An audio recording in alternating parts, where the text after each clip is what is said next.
The Secret Society one-shot gives more information about Owlman and the crime syndicate. It is all told from the perspective of the Outsider, who is the Alfred of Earth 3. He details the death of Thomas Wayne Jr.'s parents and how his life changed that day. The scene then shifts to the grown Owlman chasing down the Joker. Both the Outsider and Owlman are worried that Dick Grayson, who goes by the name Talon on Earth 3, may have been killed by the Joker. Their worst fears are confirmed when Owlman finds his dismembered corpse in boxes. When the Outsider asks Owlman why he didn't protect his protege, he deduces that Thomas was distracted by his tryst with Superwoman. Owlman fights the Joker and finishes him off by throwing him from a roof to his death. The Outsider is somewhat troubled that Thomas refuses to accept any of the blame for Dick Grayson's death. Ultraman then contacts Owlman, saying that something big is attacking the planet. Although we don't see what it is, we next see the Outsider and Atomica entering the Prime Universe. The Outsider forms the Secret Society, and we know that he uses them to open the portal that brings the crime syndicate in Trinity War. The final pages of the issue take place after the events of Forever Evil #1. The Outsider is worried because Owlman plans to recruit the Prime Universe's Dick Grayson. The Outsider thinks that Thomas's judgment is clouded. As the issue ends, we can only wonder what lies in store for Nightwing. So first off, I gotta say I was just really happy that the Secret Society one-shot actually was extremely relevant to Forever Evil. This is probably the most relevant one-shot of like all 52 of them. But I'm really starting to worry about Dick Grayson now because they say Owlman's going to try to turn him and make him join up with the crime syndicate and the Secret Society. There's no way Dick Grayson does that. And does that mean he could possibly be killed? It's really hard to say.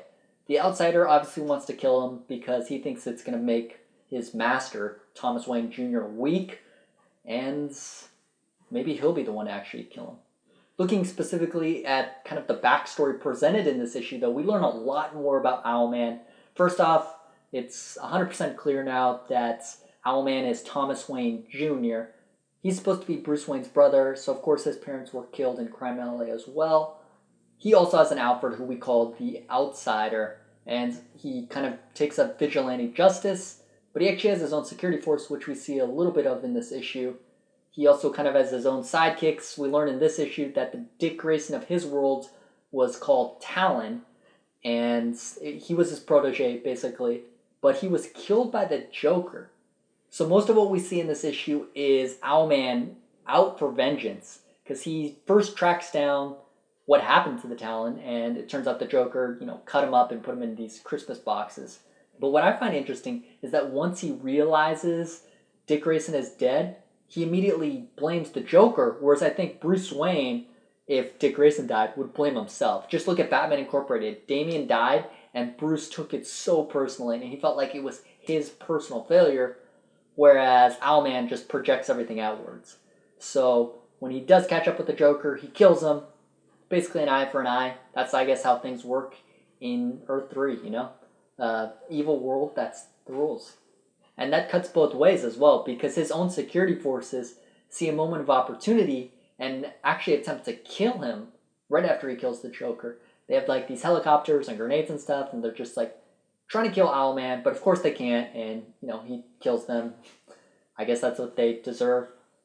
Another thing we see is that he should actually feel a little bit guilty for the death of Talon because he was distracted by Superwoman. Obviously, it looks like they have some sort of tryst or relationship.